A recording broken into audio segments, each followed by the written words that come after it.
Good morning, friends all over the world. Guten Morgen, Freunde auf der ganzen Welt. Let's continue in this beautiful chapter. Lasst uns in diesem schönen Kapitel weitermachen. Look, in verse 14, it's very interesting what the Passion puts as a headline over this passage. Es ist interessant, was die Passion in Vers 14 als Überschrift über diesen Abschnitt setzt. Now, I understand it's the headline that the Passion wrote. Paul didn't write that.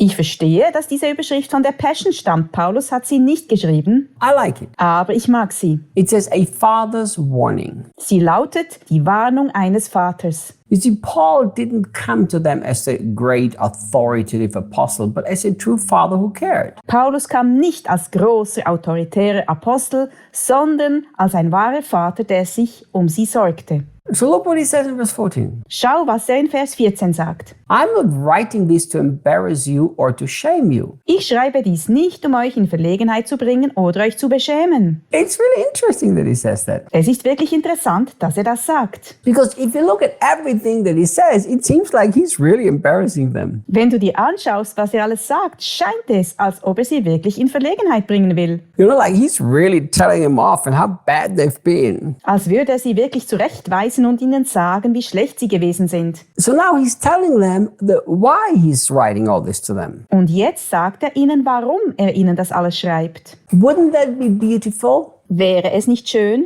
If everybody in the Christian world wenn jeder in der christlichen Welt who has to correct some things in the lives of others, einige Dinge im Leben anderer korrigieren würde? and yes, it sometimes has to be done. Und ja, das muss manchmal getan werden. You know, I understand we don't mess with other people's personal lives. Ich verstehe, dass wir uns nicht in das Privatleben anderer einmischen. But think, I'm leading several ministries here in Brazil and worldwide. Aber ich leite mehrere Dienste hier in Brasilien und in der Welt. You know, with the children, with the School of the Prophetic, and with the teaching ministry that we do. Mit den Kindern, mit der Schule des Prophetischen und mit dem Lehrdienst, den wir tun. There are a lot of people involved. Und da sind viele Menschen beteiligt. So sometimes there has to be brought correction and adjustment. Manchmal muss ich korrigieren und Anpassungen vornehmen. You know, as the founder and president of Brazilian Kids Care, sometimes things have to be adjusted. Als Gründer und Präsident von Brazilian Kids Care müssen manchmal Dinge angepasst werden. And I tell you what, I can really say that I'm very thankful to God Und ich kann dir sagen, dass ich Gott sehr dankbar bin, that whenever we needed to do that,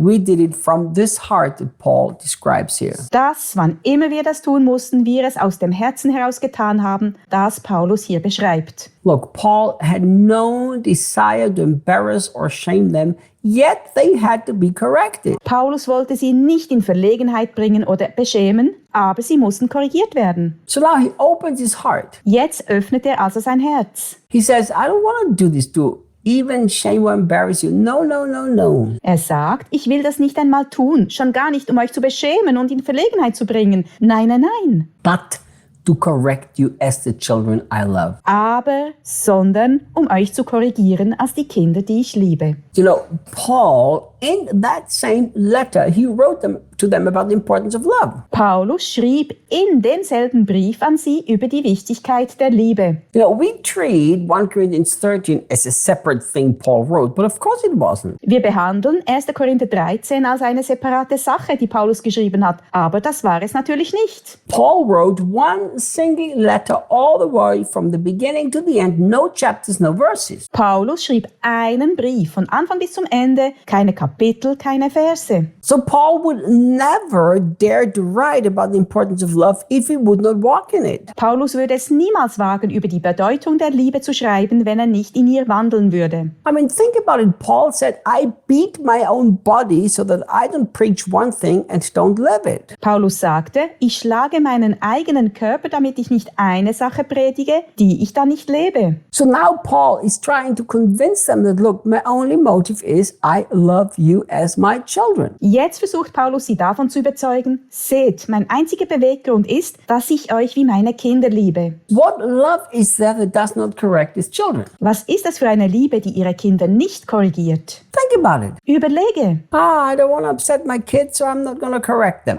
Ich will meine Kinder nicht verärgern, also werde ich sie nicht korrigieren. So you're going to let your kids grow up lawless and do whatever they want to and destroy their lives just because you don't want to correct them? Lässt du zu, dass deine Kinder gesetzlos aufwachsen und tun, was sie wollen, um ihr Leben zu zerstören, nur weil du sie nicht korrigieren willst? There is absolutely no love in that attitude. In dieser Haltung steckt absolut keine Liebe. True love will never try to embarrass or shame, but is always willing to correct. Wahre Liebe wird nie versuchen zu beschämen oder zu beschimpfen, ist aber immer bereit zu korrigieren. You know, I've prayed with and counseled and helped countless people Ich habe mit zahllosen Menschen gebetet und sie beraten, whose lives have been in such a mess because they've been spiritually embarrassed and shamed by other people. Menschen, deren Leben in einem solchen Schlamassel steckte, weil sie von anderen Menschen geistlich blamiert und beschämt worden waren. You know, I remember very early in 1982, Ich erinnere mich an das Jahr 1982, one of my mentors said to me, als einer meiner Mentoren damals zu mir sagte, Reinhard, never use the pulpit to correct people publicly, individually. Never do that. Reinhard, benutze niemals die Kanzel, um Menschen öffentlich zu korrigieren. Tu das niemals. Talk to people. Sprich mit den Leuten. And you know, when I think how many people have been embarrassed instead of being corrected because they are deeply loved. Wenn ich daran denke, wie viele Menschen in Verlegenheit gebracht wurden, anstatt korrigiert zu werden, weil sie zutiefst geliebt werden. This has caused so much pain among Christians. Das hat so viel Schmerz unter den Christen verursacht. Do you know, I've learned that if you really sincerely love people, they are also be willing to listen to your correction. Ich habe gelernt, wenn wir die Menschen wirklich aufrichtig lieben, sind sie auch bereit, korrigiert zu werden. And if the occasional exception happens and they're not willing, you just continue to love them. Und wenn es gelegentlich vorkommt, dass sie nicht bereit sind, dann liebt man sie einfach weiter. So Paul again shows his heart that it was not about him,